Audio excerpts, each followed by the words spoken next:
Hello दोस्तों, मैं नीतू आपका स्वागत करती हूँ आपके अपनी channel UGC net self study में। तो हम डेली 1000 प्रश्नों का जो सीरीज चला रहे हैं उसमें हम 50 क्वेश्चन डेली करते हैं, क्योंकि वो आगामी एग्ज़ाम के लिए आपका इम्पोर्टेंट है। चाहे आपका वो यूजीसी नेट दिसंबर का एग्ज़ाम हो या फिर बीपीएससी द्वारा ली जाने वाली टीजीटी और पीजीटी एग्ज़ाम हो, तो ये सभी के लिए इम्पोर्टेंट है। और साथ ही हिंदी क्षेत्र से जितने भी कॉम्पिटिटिव एग्ज़ाम होते हैं उसके लिए ये इम्पॉर्टेंट है। तो आप सभी देखें और जुड़े मेरे साथ। और अगर आप मेरे चैनल पर नए हैं तो ज़रूर से चैनल को सब्सक्राइब कर दें, दोस्तों तक शेयर भी कर दें। और अगर आप मेरी घटना चक्र का प्रीवियस ईयर का क्वेश्चन जो मैंने चलाया है, अगर आपने नहीं देखा अभी तक तो ज़रूर वहाँ प्लेलिस्ट बनी हुई है, आप देख लें जाकर, ठीक है। क्योंकि वो आपके एग्ज़ाम के लिए काफ़ी इम्पोर्टेंट होने वाली है, क्योंकि उसमें टॉपिक वाइज जो बुक में दिया गया है वही मैं करा रही हूँ, जो काफ़ी आपके लिए इम्पॉर्टेंट होने वाली है एग्ज़ाम के लिए। तो चलिए आज का पहला क्वेश्चन हम देखते हैं। और यहाँ बताते चलूँ कि आपको नंबरिंग पे ध्यान नहीं देना है, क्वेश्चन पे ध्यान देना है, क्योंकि ये सभी एग्ज़ामों में पूछे गए क्वेश्चन है। तो डायरेक्ट मैंने उठाया है, तो आपको नंबरिंग पे ध्यान ना देकर क्वेश्चन पे ध्यान देना है, ठीक है। तो चलिए पहला क्वेश्चन हम लोग देखते हैं। पहला क्वेश्चन है कि हरिदास निरंजनी द्वारा स्थापित संप्रदाय कौन सा है? तो ये था निरंजनी संप्रदाय, ठीक है। अगले क्वेश्चन को देखते हैं। अगला क्वेश्चन है कि शांत शब्द से संत की उत्पत्ति यानी संत संप्रदाय की उत्पत्ति किसने मानी है? तो वो थे डॉक्टर पीताम्बर दत्त बरथवाल, ध्यान देना आपको। अगला क्वेश्चन है कि रामानंद ने किस संप्रदाय यानी कि रामानंद जो थे वो किस दर्शन से प्रभावित थे? या तो ये था विशिष्टाद्वैतवाद, आपको ध्यान रखना है। अगले क्वेश्चन को देखते हैं। तो ये पूछा गया क्वेश्चन है, तो आपके लिए काफ़ी इम्पोर्टेंट है, तथ्यात्मक क्वेश्चन है ये। तो क्वेश्चन है कि प्रयोगवाद के संबंध में कौन सा कथन असंगत है? तो यहाँ पे आपको असंगत बताना है। तो संगत क्या क्या होगा देख लेते हैं। इसका मंतव्य समस्त परंपराओं का खंडन करके नए तत्वों का अन्वेषण करना था, और ये तार सप्तक में आपका मिल जाता है। 1943 की ये बात है, जब अज्ञे द्वारा तार सप्तक का संपादन किया गया था। तो ये बिल्कुल सही है। चलिए नीचे देखते हैं। अगला है कि यह मानना है कि बौद्धिकता को काव्यानुभूति से पृथक करके नहीं देखा जा सकता है। तो ये बिल्कुल सही है। अगला देखते हैं कि यह मानना है कि विषय वस्तु की नवीनता ही उसके शिल्प को नया आकार देने के लिए बाध्य करेगी। तो ये भी सही है। और यहाँ पे गलत क्या है? तो यह व्यक्ति अनुभूति और समष्टि अनुभूति को एक ही सत्य के दो रूप मानता है। तो ये बिल्कुल गलत है। तो इस तरह आपको छांटना है एग्जाम में। अगला क्वेश्चन है कि तरनी तनुजा तट तमाल तरवर बहुछाए झुके कूल सो जल परसन हित मनहु सुहाए। तो ये इसके रचयिता यानी कि पंक्ति किसकी है? तो ये भारतेंदु हरिश्चंद्र जी की पंक्ति है। और इसमें अलंकार की बात करें तो कौन सी अलंकार है इसमें? तो यहाँ तौ वर्ण की आवृत्ति बार बार हुई है, तो ये अनुप्रास अलंकार की श्रेणी में आएगा। तो ये भी आपको ध्यान रखना है। अगले क्वेश्चन को देखते हैं। अगला क्वेश्चन क्या कह रहा है कि सूरदास द्वारा रचित सूर सागर के किस स्कंद में राम कथा का वर्णन है? तो ये प्रथम में भी है और नवम में भी है। तो आपका राइट ऑप्शन जो है सी हो जाएगा, अ और ब दोनों। अगला क्वेश्चन देखते हैं कि तुलसीदास ने रामचरितमानस के किस कांड में कलयुग का वर्णन किया है? तो ये आपका उत्तर कांड में कलयुग का वर्णन किया गया है। और रामचरितमानस में कितने कांड हैं? तो टोटल 7 कांड हैं। आपको कांडों की भी जो कर्म है वो भी ध्यान में रखना है। अगला है कि जाखू मनियार द्वारा रचित रचना है। तो ये हरिश्चंद्र पुराण है, तो ध्यान में रखना है। अगला क्वेश्चन है कि दशरथ सुत तिहु लोक बखाना राम नाम का मरम है आना। तो ये आप राम शब्द देखकर आप तुलसीदास मत लगाइएगा, क्योंकि ये कबीर की पंक्ति है, आपको ध्यान रखना है। अगला क्वेश्चन है कि निर्गुण राम जपहु रे भाई अविगति की गति लिखी ना जाई। तो ये भी कबीरदास की पंक्ति है। अगला क्वेश्चन है कि भक्तमाल के अनुसार रामानुजाचार्य की शिष्य परंपरा में रामानंद किस पीढ़ी के शिष्य थे? तो रामानंद किस पीढ़ी के शिष्य थे? तो ये चतुर्थ पीढ़ी के शिष्य थे। रामानुजाचार्य की परंपरा में पूछा जा रहा है, यहाँ पे ध्यान रखना है आपको। अगला है कि रंग दर्शन के रचनाकार कौन है? तो ये नेमिचंद्र जैन थे। अगला कोटेशन से पूछा गया है, देखते हैं क्या है। तो प्रताप नारायण मिश्र और पंडित बालकृष्ण भट्ट ने हिंदी गद्य साहित्य में वही काम किया है जो अंग्रेजी गद्य साहित्य में एडिसन और स्टील ने किया। तो यह कथन किसका है? तो ये रामचंद्र शुक्ल द्वारा कहा गया कथन है। तो रामचंद्र शुक्ल ने प्रताप नारायण मिश्र को एडिसन और बालकृष्ण भट्ट को स्टील के संज्ञा से संबोधित किया है। तो आपको ध्यान रखना है। अगला क्वेश्चन है कि संस्मरणात्मक रचना और रचनाकारों की दृष्टि से कौन से असंगत हैं? तो यहाँ आपको असंगत ढूंढना है। तो यहाँ देख लेते हैं, वसंत से पतझड़ तक ये रविंद्रनाथ त्यागी का है। सृजन के सहयात्री ये रविंद्र कालिया के हैं। चिड़िया रैन बसेरा ये विद्यानिवास मिश्र के हैं। और कुछ यादें कुछ बातें ये अमृत राय की नहीं है। तो आपको बताना है कि ये किसकी है, तो जरूर से कमेंट बॉक्स में कमेंट करके बताएं, ठीक है। अगला क्वेश्चन देखते हैं। अगला क्वेश्चन है एकनाथकृत भावार्थ रामायण किस भाषा में रचित है? तो ये मराठी भाषा में रचित है। अगला क्वेश्चन है कि स्वामी अग्रदास कृत रचनाएं हैं। तो अग्रदास की कौन सी रचनाएं हैं? राम भजन मंजरी, ध्यान मंजरी, पदावली, अष्टयाम, उपासना बावली, हितोपदेश भाषा पदावली। तो ये किसकी है? तो ये सभी जो है ना ये अग्रदास की है। तो आपको इनकी रचनाओं को ध्यान में रखना है क्योंकि अग्रदास से क्वेश्चन पूछे जाते हैं और ये पूछा गया ही PYQ है आपके सामने। चलिए अगला क्वेश्चन है। अगला क्वेश्चन है कि भक्तमाल एक ऐसा अपूर्व ग्रंथ है कि परवर्ती काल में इसकी एक परंपरा स्थापित हो गई। तो ये कथन किसके हैं? तो ये हजारी प्रसाद द्विवेदी के कथन है। तो आपको ध्यान रखना है। अगले क्वेश्चन की तरफ बढ़ते हैं। अगला क्वेश्चन है कि तुलसीदास को मुगल काल का सबसे बड़ा व्यक्ति किसने घोषित किया या माना है? तो वो थे स्मिथ। और ये कई बार कई एग्जामों में पूछी गई है और ये पूछा गया ही क्वेश्चन है।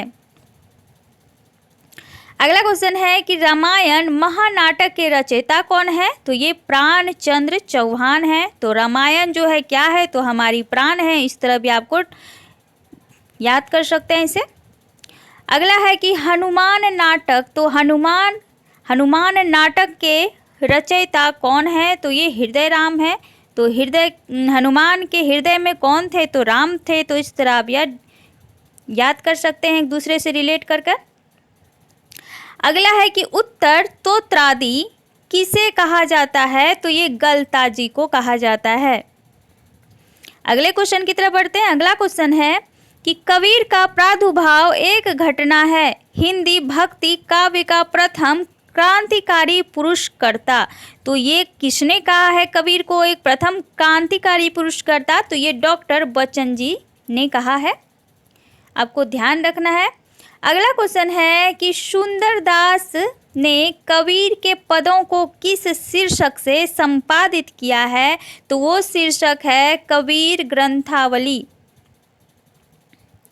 अगला क्वेश्चन है कबीर की रचनाओं को धर्मदास द्वारा बीजक में संपादित कब किया गया था? तो यहाँ पे रचना यानी कि कबीर की जो रचनाएं हैं धर्मदास ने बीजक में कब संपादित किया था? तो ये था सन 1464 ईस्वी।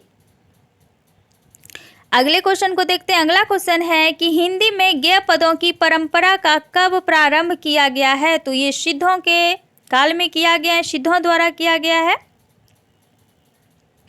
अगला है यहाँ पे आपको मिलाना है। चलिए देख लेते हैं, मिला लेते हैं क्या है। यहाँ पे संप्रदाय है और प्रवर्तक है। तो यहाँ पे देख लेते हैं वल्लभाचार्य जो हैं ये शुद्ध अद्वैत से संबंधित हैं। रामानुजाचार्य जो हैं ये विशिष्ट अद्वैतवाद से संबंधित हैं। शंकराचार्य हैं ये अद्वैतवाद से संबंधित है। और निम्बार्काचार्य का तो यहाँ नहीं दिया गया। चलिए यहाँ पे देख लेते हैं पहले।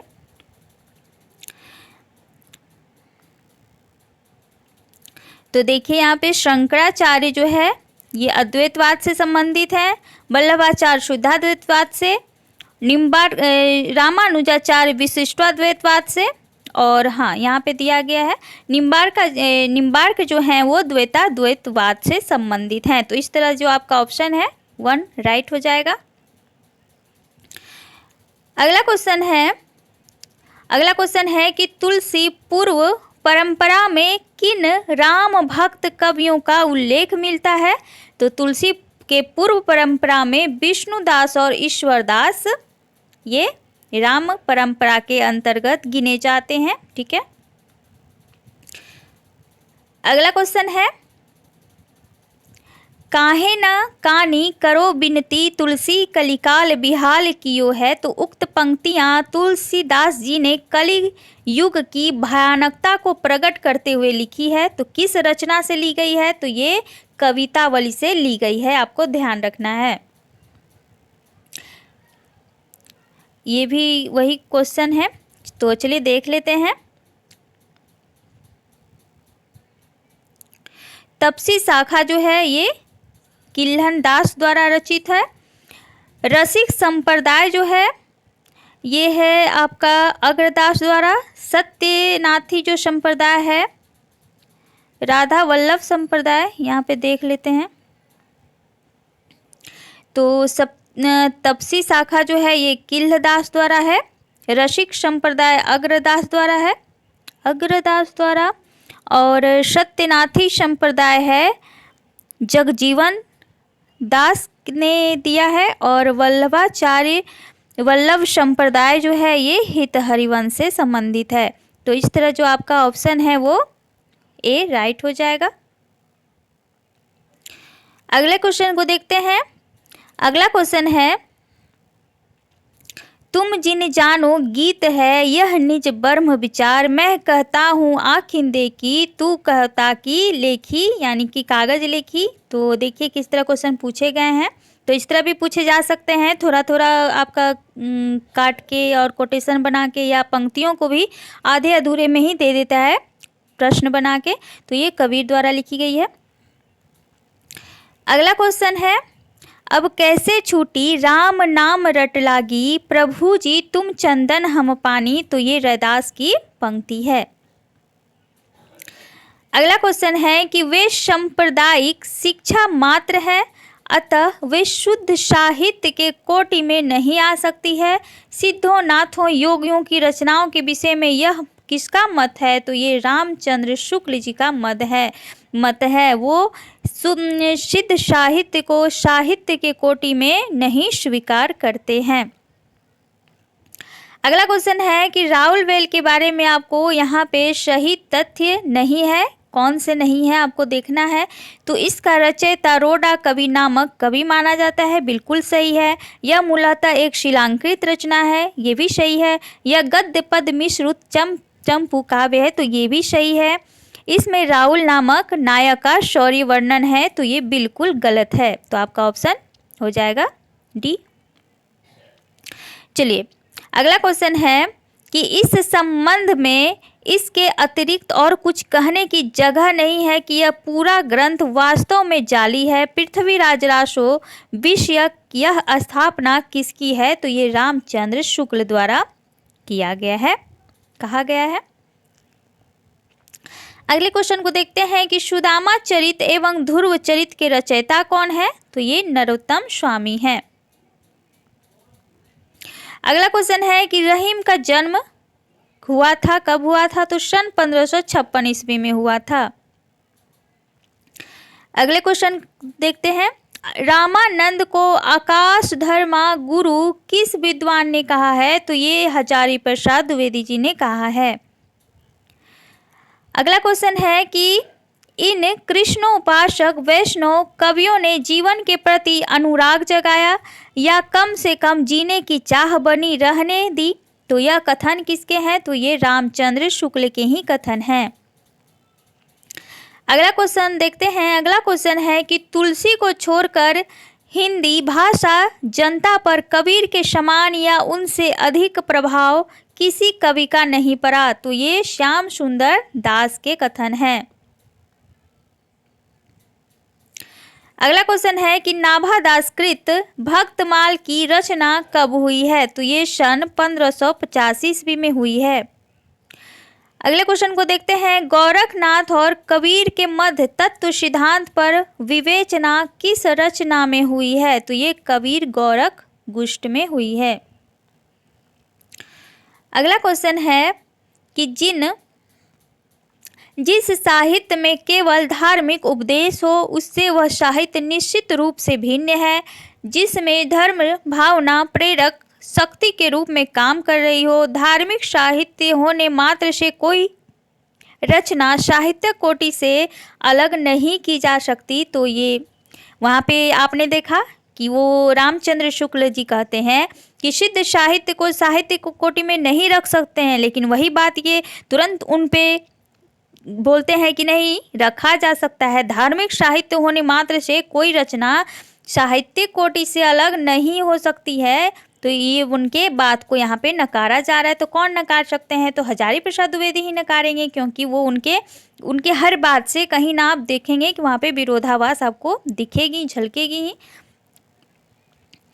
अगला क्वेश्चन है कि विक्रम की 7वीं शती से 11वीं शताब्दी तक अपभ्रंश की प्रधानता रही और फिर वह पुरानी हिंदी में परिणत हो गई। तो ये किसकी कोटेशन है, किसने कहा? तो हिंदी के प्रारंभिक काल की भाषा के बारे में यह कथन किसका है? तो ये ग्रेसन ने कहा, गुलेरी ने कहा है, चंद्रधर शर्मा गुलेरी ने पुरानी हिंदी कहा है। अगला क्वेश्चन है कि रामावत संप्रदाय का मूल मंत्र क्या है? तो क्या था? तो राम और सीताराम। तो ये दोनों था, तो अ और ब दोनों सही होगा आपको। अगला क्वेश्चन है कि रामानंद के प्रमुख शिष्य हैं? तो सुखानंद, अनंतानंद, भावानंद, नरहरियानंद, सुरसुरानंद, सुरसुरी, पद्मावती, धन, पीपा सेन, कबीर, रैदास। तो ये सभी थे, तो उपयुक्त सभी होगा। 12 शिष्य थे उनके। अगला क्वेश्चन है कि प्रसंग परिजात के रचनाकार कौन है? तो ये चेतन दास हैं। ठीक है, अगले क्वेश्चन को देखते हैं। अगला क्वेश्चन है कि भक्ति आंदोलन को निर्गुण भक्ति साहित्य और सगुण भक्ति साहित्य 2 भागों में किसने विभाजित किया है? तो ये हजारी प्रसाद द्विवेदी जी ने विभाजित किया है। अगला है कि राम कुमार वर्मा ने ज्ञानाश्रय शाखा को किस नाम से संबोधित किया? तो ये संत काव्य के नाम से संबोधित किया है। अगला है कि मेरा साहिब एक है दूजा कहा न जाए, साहिब दूजा जो कहूँ साहब खरा रिसाए। तो ये कबीर की पंक्ति है। अगला क्वेश्चन है कि आचार्य शुक्ल के अनुसार अंग्रेजी ढंग का हिंदी का पहला मौलिक उपन्यास कौन सा है? तो ये परीक्षा गुरु है, 1882 का है, श्रीनिवास दास द्वारा। ठीक है, अगले क्वेश्चन को देखते हैं। अगला क्वेश्चन है कि आदि से अंत तक इन्हीं चित्तवृत्तियों की परंपरा को परखते हुए साहित्य परंपरा के साथ उनका सामंजस्य दिखाना ही साहित्य का इतिहास कहलाता है। तो ये शुक्ल जी के द्वारा कहा गया है। तो चलिए, आज हम लोगों ने टोटल 50 क्वेश्चन देखे हैं, जो काफ़ी इम्पोर्टेंट है आपके आगामी एग्जाम के लिए। तो इसे ज़रूर से देखें, और अगर आप मेरे चैनल पर नए हैं तो ज़रूर से चैनल को सब्सक्राइब भी कर लें और दोस्तों तक शेयर भी कर लें, जो कि बीपीएससी द्वारा होने वाली अभी आगामी एग्ज़ाम, जो कि नवंबर के फर्स्ट वीक में आपका निकलने वाला है। तो आप अगर तैयारी कर रहे हैं और आपके दोस्त भी कर रहे हैं तो ज़रूर से वीडियो उनके पास भी शेयर कर दें। और चलिए, आज के लिए बस इतना ही, मिलते हैं कल एक नए वीडियो के साथ। तो चलिए, थैंक यू सो मच आज के लिए।